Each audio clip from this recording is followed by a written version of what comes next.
مناخير عيل، ابراهيم نور الدين يحسبها ضربه جزاء. تمام. مناخيره. وكوره الواد طاير في الهواء شاشي كده. ده جول. ولابس جوانت اسود عشان يتفضح، والكوره بيضه. والكوره ايه؟ بيضه. تمام؟ طيب انا ليا سؤال. انت ممكن تجيب لنا اللقطه عشان اوريك؟ هات لنا اللقطه. ان الرؤيه كانت واضحه تماما، لان اللاعب زميل الواد كان بعيد عنه. طب ايه يا فندم اللي يخليه ما يحسبهاش؟ يا بيه ما انا قلت من وجهه نظر. يا بيه هو خلاص، ما انت ما تسالني بقى تاني. لانه اللي سفروا افريقيا بطوله يبقى يحكم في افريقيا حازم الهواري اخته من الفيوم والمقصه فيوم. نعم. 2 اللي كان بيسفروا روسيا، هي الرشوه ايه يا جماعه؟ الرشوه فلوس.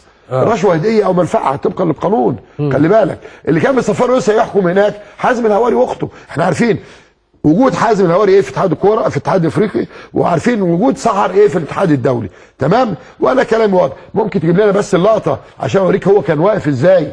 تمام؟ واتعمى. اتفضل يا بيه. هات لنا بقى اللقطه. لا انا عايز الكوره في ايدي الولد. ايوه هيجيبها. ماشي اتفضل. بس هي واحده واحده وهي بتتلعب بس. في الحكم بقى. هو كابتن ايهاب، كابتن جهاد اهو بيظبط اللعيبه وهيرجع بقى في الحته في النص. ايوه اهو رجع اهو بظهره. تمام خلاص. تمام. شوف بقى زاويه الرؤيه باصت فين اهو. بس اقف ارجع سنه يا وليد. كمان أوه. كمان يعني مفيش حد مغطي عليه. لان الولد الاخضر اليمين ده اللي بلطجوا في الملعب امبارح دول اهو ده مبين رؤيته. تمام. واللي جنبه وزميله برضه مبين رؤيه، يعني مفيش حد مغطي عليه. تمام. طيب لعمه الثاني ده بتاع، هات لي بقى الولد لعمه اللي ابو عصايه ده الطويله ده ابو عصايه ده. نعم. ما شافش الكره. تمام. ففي لعبه بتبقى واضحه جدا جايه في كتفي. واخد بالك؟ يعني ما بين لا بتاع. تمام. انما ده راجل طاير في الهواء. طاير في الهواء. خلاص. نعم. منتهى الغرور والعجرفه. هبطلك تحكيم يا جهاد. اتفضل. بص هو باص فين؟ شوف باص فين. ولاد بيعملها ازاي؟ طب انا عايز اسالك سؤال. الكره طلعت بره، عايز اعرف مين اللي طلع الكره بره؟ يعني طلعت ازاي؟ هي خبطت في لعيب المقص، يبقى كورنر. حسبها اوت.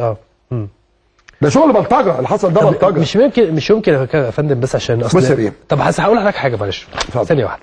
هو مش يمكن الكابتن جهاد في هذه المباراه ما كانش مركز؟ طيب انا بقى اجيب لعيبه رجعنا تاني بس بعدين. بص بس هو طاير وهو ده مش شايفه. هات لي لاعب من المقصه العيال اللي بلطجوا ونزلوا ضرب في لعيبتنا وليه حساب عسير. هتبلطج هيحصل لك بلطجه الماتش الجاي. انا بقول لك اهو. بص يا بيه. لا هاتها لي تاني من فضلك. هاتها لي تاني معلش. انت عايز تقول ايه يا فندم؟ بس عايز اقول مفيش لاعب من المقصه مغطي على زميله.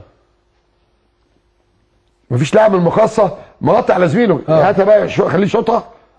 بص هو هيرجع بظهره بسرعه. خلاص يرجع. هو هيرجع دلوقتي علشان هو ظبط الحيطه اهو. خلاص وراجع على بوز ال 18. شوف بقى زاويه الرؤيه عنده واضحه. هات لي لاعب مغطي على الولد اللي شال الكره بايده. ولا لاعب تاني هاني اهو. بص اهو. بس ولا لاعب. ده باشا. خلاص. طب هذه اللعبه ارجع لنا بقى بعد اذنك يا تعالى يا وليد. استاذ وليد. اتفضل يا فندم. هذه اللعبه بقى ضرب جزاء واضحه طبعا. مؤثره ليه؟ اللاعب ده كان واخد انذار يعني ينطرد. يعني المقصه يلعب من الدقيقه 66 ب10.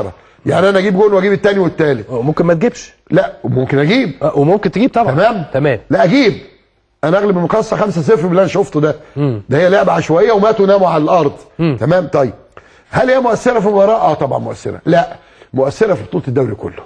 لان فرق بيني وبين النادي الاهلي 6 بونت. يبقى بيني وبينه ماتش يعني 3. بعدين بيني وبينه كام؟ 3 بونت. وفرق بين الاهلي 9 بونت.